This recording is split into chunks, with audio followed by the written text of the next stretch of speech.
ಆಯ್ತು, ಈಗ ವಿಜೇಂದ್ರ ಅವರು ಬಿಜೆಪಿ ರಾಜ್ಯಾಧ್ಯಕ್ಷರಾಗಿ ಬೇಡ ಎನ್ನುವುದಾದರೆ ರೆಬೆಲ್ ನಾಯಕರ ಕಡೆಯಿಂದ, ರೆಬೆಲ್ ಗುಂಪಿನ ಕಡೆಯಿಂದ ಅಭ್ಯರ್ಥಿ ಯಾರು ಅಂತ ಪ್ರಶ್ನೆ ಬರುತ್ತೆ ಸಹಜವಾಗಿಯೇ.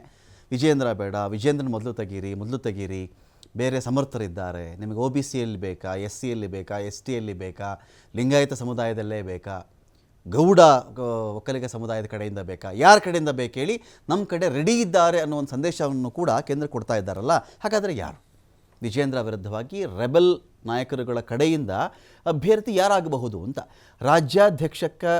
ರಾಜ್ಯಾಧ್ಯಕ್ಷ ಸ್ಥಾನಕ್ಕೆ ಸ್ಪರ್ಧಿಸುವ ಭಿನ್ನ ಬಣದ ನಾಯಕ ಯಾರು?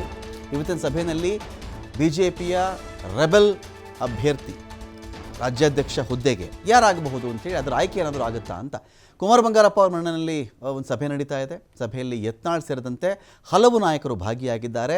ಹೈಕಮಾಂಡ್ ನೋಟಿಸ್ನ ವಿಚಾರವೂ ಸೇರಿದಂತೆ ಹಲವು ವಿಷಯಗಳ ಚರ್ಚೆ ಆಗ್ತಾ ಇದೆ. ಚುನಾವಣೆಯ ಪ್ರಕ್ರಿಯೆ ಆರಂಭಿಸಿದರೆ ನಾಮಪತ್ರ ಸಲ್ಲಿಸಲು ನಿರ್ಧಾರವನ್ನು ಮಾಡ್ತೀವಿ ಅಂತ ಹೇಳಿದ್ದಾರೆ. ಒಂದು ವೇಳೆ ವಿಜೇಂದ್ರ ಸ್ಥಾನಕ್ಕೆ ಕೇಂದ್ರದ ಕಡೆಯಿಂದ ರಾಜ್ಯಾಧ್ಯಕ್ಷರ ಎಲೆಕ್ಷನ್ ಸ್ಟಾರ್ಟ್ ಅಂತ ಅವ್ರು ಹೇಳಿದ್ರೆ, ನಾಮಿನೇಷನ್ ಮಾಡೋಕ್ಕೆ ನಾವು ರೆಡಿ ಇದ್ದೀವಿ ಎನ್ನುವ ತೀರ್ಮಾನ ಕೂಡ ಆಗಬಹುದು.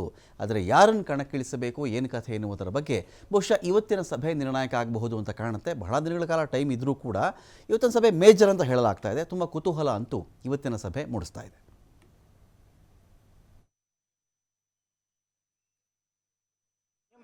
ನಿಮ್ಮ ಏನಾದ್ರು ಮೀಡಿಯಾದ ಏನಾದರೂ ಮೌಲ್ಯಗಳಿದ್ರೆ ಬಿಡುಗಡೆ ಮಾಡಿ, ಕ್ಯಾಕರ್ಸ್ ಉಗ್ಳಿದ್ರು. ಸುಮ್ಮನೆ ನಿಮ್ಮ ಟಿ ಆರ್ ಪಿ ಹೆಚ್ಚು ಮಾಡ್ಕೊಳ್ಳಿಕ್ಕೆ, ವಿಜೇಂದ್ರ ಅವ್ರ ಅಪ್ಪನ್ನ ವೈಭವೀಕರಿಸಲಿಕ್ಕೆ ವಿಜೇಂದ್ರ ಅನಿವಾರ್ಯ ಬಿ ಜೆ ಪಿಗೆ ಅನ್ನುವಂಥದ್ದು ನೀವೇನು ವ್ಯವಸ್ಥಿತವಾಗಿ ಕೆಲವೊಂದು ಮಾಧ್ಯಮದವ್ರು ಏನು ಮಾಡ್ಲಿಕ್ಕತ್ತಿರಲ್ಲ. ನೀವು ನಿಮ್ಮ ನೈತಿಕತೆಯನ್ನು ಬಿಟ್ಟು ಕೆಲಸ ಮಾಡಕ್ಕೆ ನಾನೇನು ಹೇಳ್ಯಾರ ಅಲ್ಲ, ಯಾವ್ದಾರು ಶಿಸ್ತು ಸಮಿತಿಯಿಂದ ಕ್ಯಾಕರಿಸಿದ್ದು ಬಾಯಿಗೆ ಬಂದಾಗ ಬರ್ತೇನೆ. ನೀನು ಇವತ್ತು ಪೇಪರ್ನಾಗ ಬಂದವು ಅಂದರೆ ನೀವು ಎಲ್ಲೇ ಮಾಧ್ಯಮದವ್ರು ಏನು ಆಗಿಬಿಟ್ಟಿವಿ. ವಿಜೇಂದ್ರ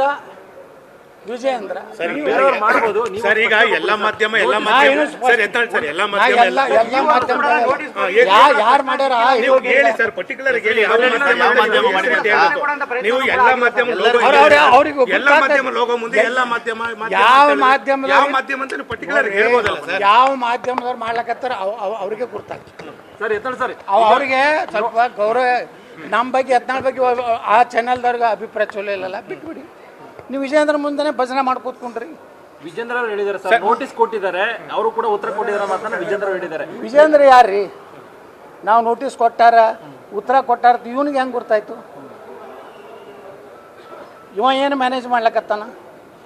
ಹಿಂದೊಮ್ಮೆ ನಕಲಿ ನೋಟಿಸ್ ಬಂದಿತ್ತು ನನಗೆ, ಬಿ ಜೆ ಪಿ ಲೆಟರ್ ಪ್ಯಾಡೇ ಬೇರೆ ಇತ್ತು, ಅದಕ್ಕೆ ಕ್ಯಾರೇ ಇರಲಿಲ್ಲ. ನಾನು ಇಂಥವೆಲ್ಲ ನಕಲಿ ನಾಟಕಗಳು, ಇವನು ಫೇಕ್